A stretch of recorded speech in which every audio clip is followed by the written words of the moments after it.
Donc par rapport aux explications qu'on peut donner aux enfants par rapport au processus de deuil, je crois qu'il n'y a pas de règles à proprement parler, hein, parce que c'est compliqué aussi de leur décrire un chemin sur lequel il faudrait qu'ils se calent. Donc on serait plutôt d'avis de peut-être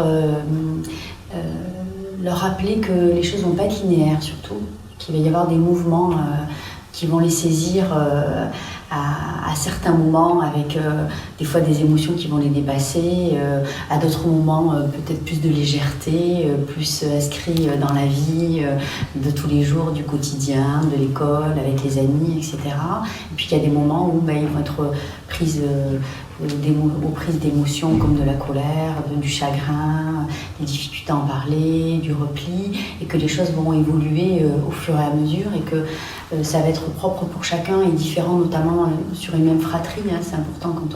quand on explique aux enfants qu'il n'y a pas de modèle et que si le grand frère vit les choses d'une certaine manière, eux, ils vont sûrement les vivre autrement et ils ont aussi le droit de les vivre autrement. Et ça, c'est important que l'enfant sache qu'il peut être à un moment donné entendu dans ses mouvements et qu'il puisse avoir des adultes, des référents auxquels il peut aller voir, avec lesquels il peut échanger en fait. Voilà, donc surtout, je pense qu'il y a quelque chose à retenir par rapport au processus de deuil et de ce schéma qu'il faut expliquer à l'enfant, c'est surtout cette flexibilité et ces modes d'oscillation dans lesquels il va être concerné. Alors bien sûr, on ne parlera pas d'oscillation pour les enfants, qui c'est un petit peu compliqué, mais peut-être prendre d'autres images, comme par exemple ce chemin sur lequel on avance, et puis il y a des moments où il y a des obstacles, des fois c'est des petits cailloux, des fois c'est des grandes montagnes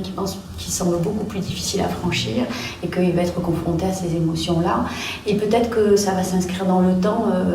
peut-être qu'il va y avoir des pauses aussi où il va être pas concerné par tout ça, et que ça pourra revenir par rapport à d'autres événements, d'autres moments,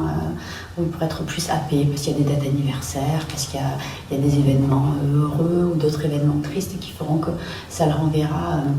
à sa situation d'endeuillé en fait.